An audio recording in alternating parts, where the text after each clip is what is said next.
get over live.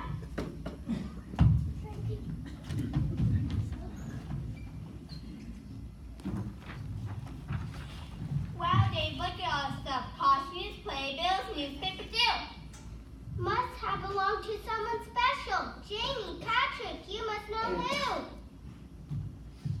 This is great. This trunk was missing. Now we found it at last. It's filled with the keepsake of our famous relative from the past.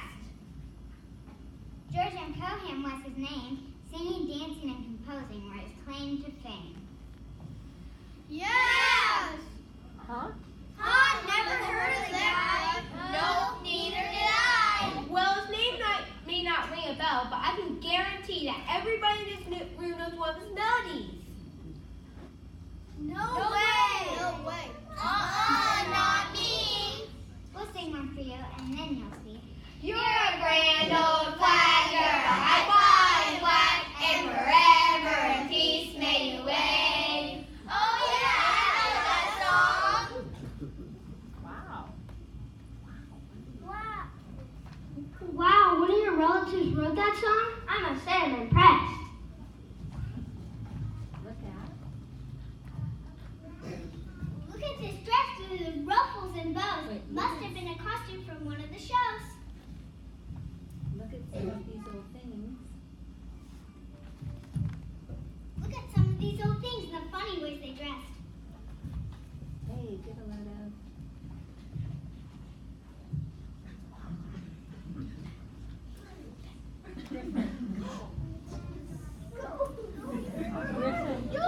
Griffin.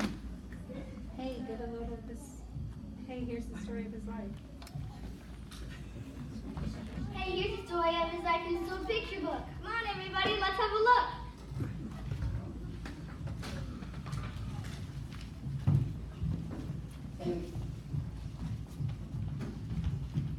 In Providence, Rhode Island in 1878, on the 4th of July, to specify the date, George M. Cohan, talented songster, made his first entrance, singing loud to an audience of Nellie and Jeremiah Cohan, his parents proud. He came by his musical talent, honestly so they say, for his father was no clock dancer of the day. Yes, his Irish clock dancing brought him renown, and they say he played the meanest fiddle in town. When he met his wife Nellie, she soon joined along in a vaudeville act of comedy and song. Soon little George and his sister Josephine became a part of the vaudeville team. The poor Cohan, mother, father, sister, brother, traveled from one whistle stop and another. Their lives were hard, but the Cohans didn't mind. They were the strong, haughty, theatrical kind, and nothing at all could make them as proud as performing for an appreciative crowd.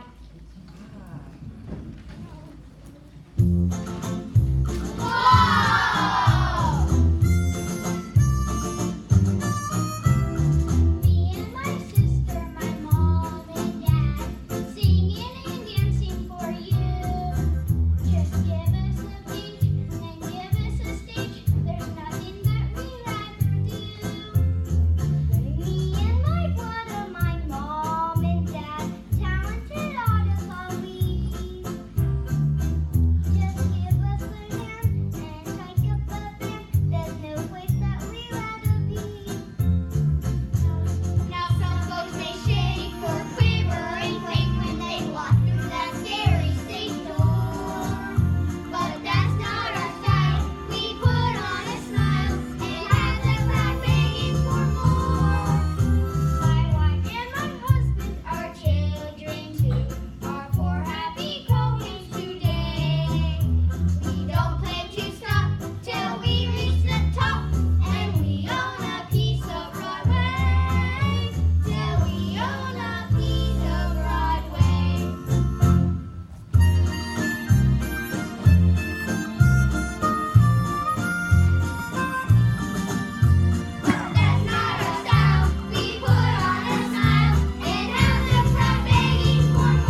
George was from a train, but a lifetime knowledge was he gaining.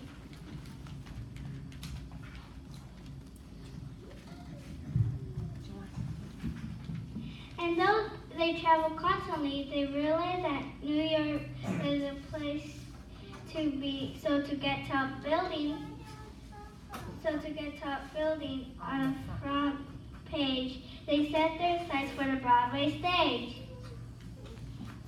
To impress the crowd, George tried everything and developed a move called the buckaroo. He ran across the stage, up part of the wall, and do the same on the opposite side without a fall. After playing for audience that booed or ignored them, worked and they performed for a crowd that adored them. They were stomping for pennies in half-empty halls. Finally, there were standing ovations and lots of curtain calls. Jeremiah, they're yelling speech, speech. What shall we do? Well, no, I try to think of something clever and new. Sure, Dad, I can do that. That's easy. Let me if I may. Sure, George, you never lost nothing to say. My mother thanks you. My father thanks you. My sister thanks you. And I thank you.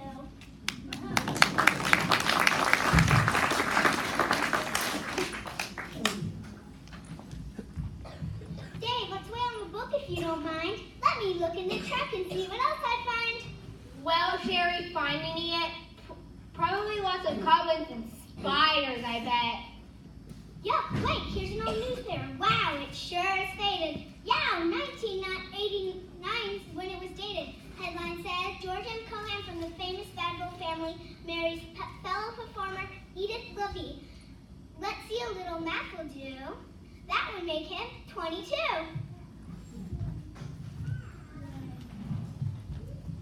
Wow, look at this old dress with its ruffles and bows. Must have been a costume from one of the shows. I want to hear more about the guy. Give me the book and I'll give it a try. Okay, here you go, Kelsey. Now let's see. Where were we? Though George had his first song posed at the age of 15, several years passed before he did the composing scene. His very first musical, The Governor's Son, opened in February of 1901. And though it met admired plays around town, only 32 performances later until the final curtain came down. George wrote his next musical, Little Johnny George, based on the life of a jockey, Ted Salome. In the starring role of Johnny Jones, George's talent reached new heights. And when he sang Yankee Doodle Boy, he brought the house down every night.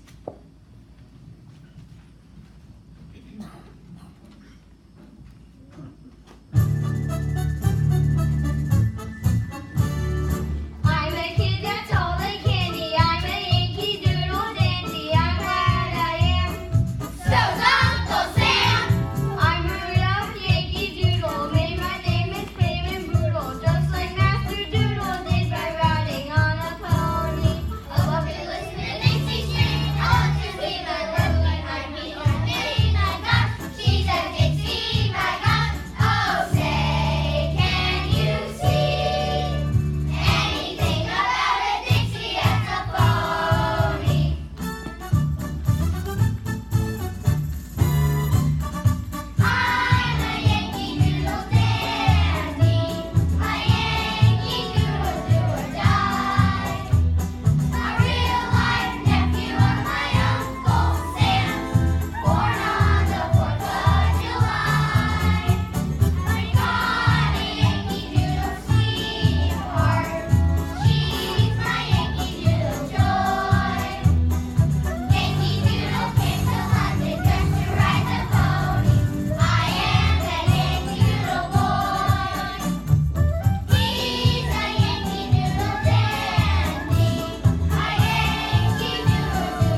directed and starred in this flag-waving musical that personified his patriotic zeal and dedication to his country.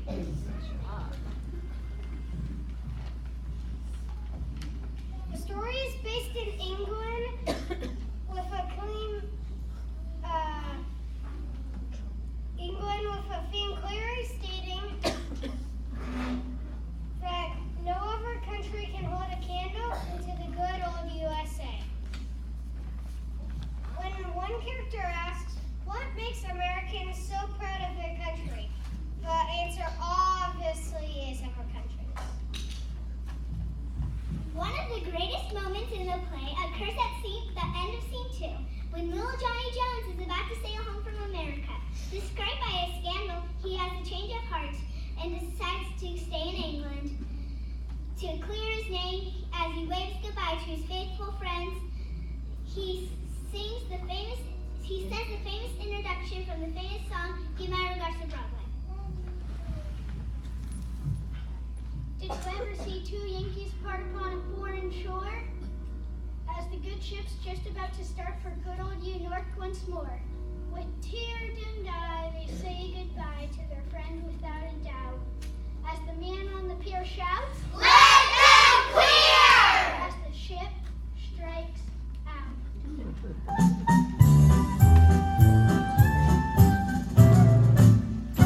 Give my regards to Broadway.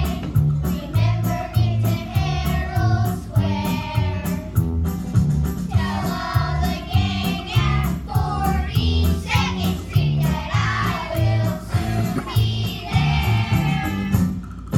Tell them of how I'm yearning to mingle with the old time throng. Give my regards to old Broadway and say that I'll be there ere long. Give my regards to Broadway.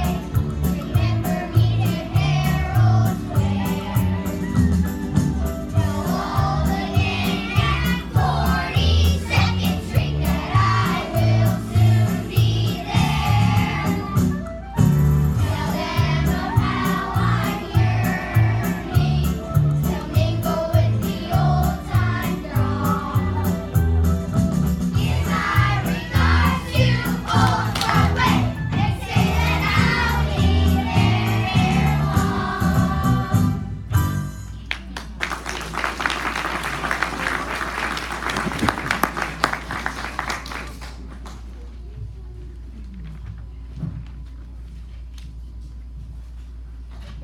Okay, Nick, you've read enough. Come on, let me read some of that stuff.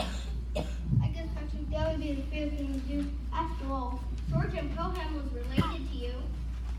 After the success of the patriotic play, George S. Cohan was the man who truly owned Broadway. His next writing adventure would be his greatest by far, and it would include one of the two greatest stars.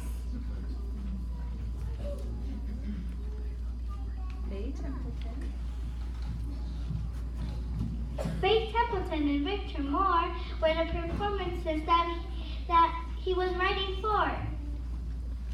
And 45 Minutes from Broadway was the name of Cohan's new play.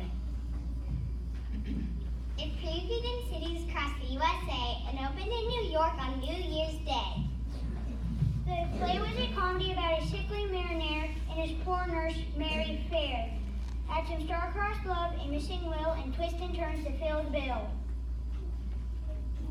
The audiences loved the play, and the greatest moment came when the lovely Faye Templeton sang, Mary is a grand old name.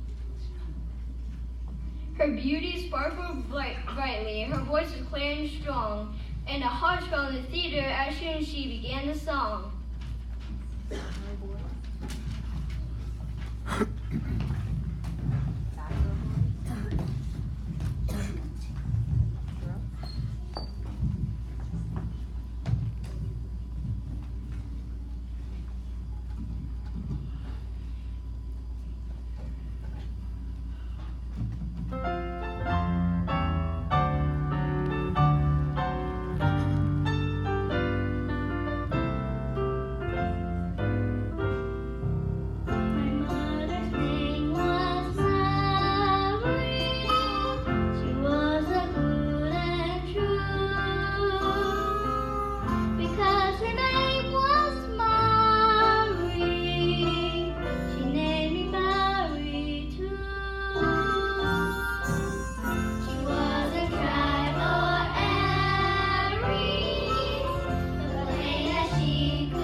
Boston, the young Napoleon II, the Honeymooners, and the Yankee Prince, to name a few.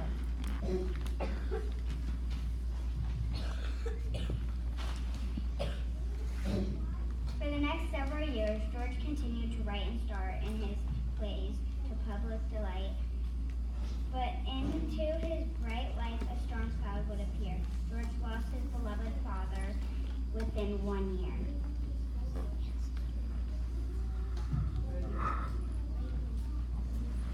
For many years thereafter, on stage, George would sing, "Sure as saw his father smiling in the ways." A momentous event that served as an impression for a protect song that rallied all the nation. When World War I broke out, George was devastated to hear it, but soon his musical soul was renewed with patriotic spirit, and then he began to write a soaring song for all Americans to share, and soon began the battle hymn for soldiers everywhere. Its patriotic message brought the nations to its feet, and soon Americans across land were marching to the beat. Boy's life was sure an interesting one. Filled with music and theater, must have been fun. Yeah, sure was. Now, Jamie, wait a sec. Put down the book. Let me get this old trunk one last look. Hey, take a look at this, guys. It's a news clipping with a medal prize.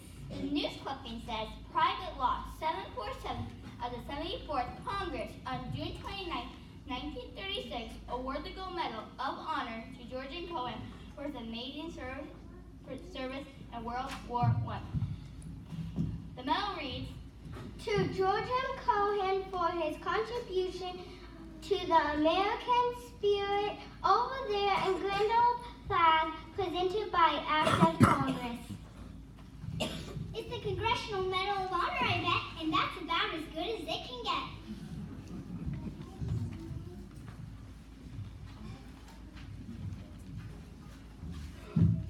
Actor, director, and dance man too. When it came to talent, there was nothing George and Cohen couldn't do. When it came to at the age of 64, George and Cohen passed on, but his music and memory will never be gone. Of the 100 songs he wrote, one jumps out of the rest. It's a tribute to our country's flag. It's the one America loves best. And often when a parade goes by in Goosebumps level 10, you'll surely know the band is playing Grand Old Flag again.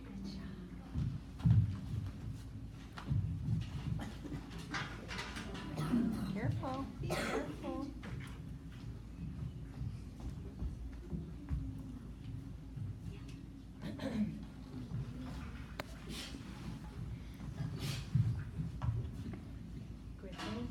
Griffin.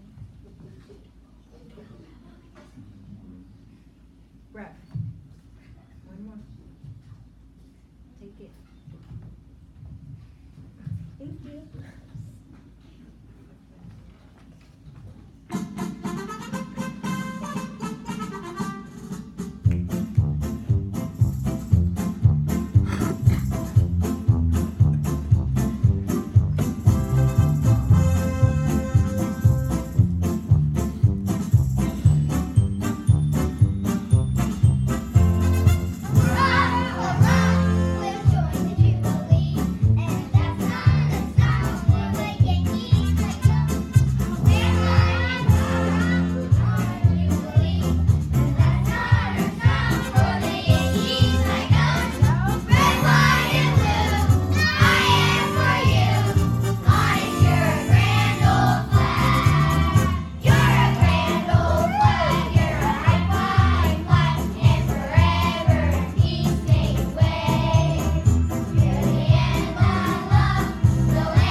making sure they don't touch the ground and recollecting them. I want to thank you all for being here tonight.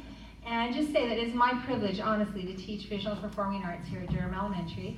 My name is Lisa Farage Johnson, and in the 3rd grade, we study patriotism, and we also study famous Americans. So in visual performing arts, we tie that in with the famous American George M. Cohan, who was one of the 3,400 Congressional Medal of Honor winners since the Medal of Honor began in the Civil War.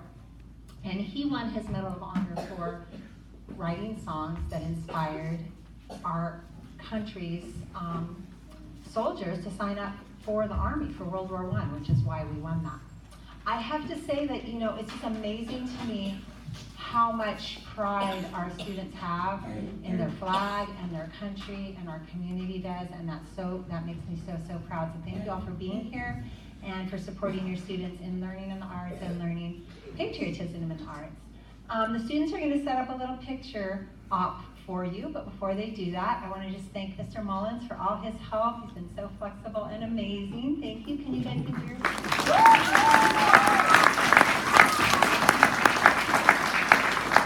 And I would also like to say, if there's anyone in our audience who's currently serving in the military or who has served in the military, can you stand up so that we can thank you for that? I'm not sure if we're having Thank you so much for your service. We really appreciate that, and we know that freedom comes at a high cost. So, on the new side, you can step right over here, and you're going to lay your feet down over the edge. I know you won't kick, and make one line. And old time side, you're going to stand right behind them.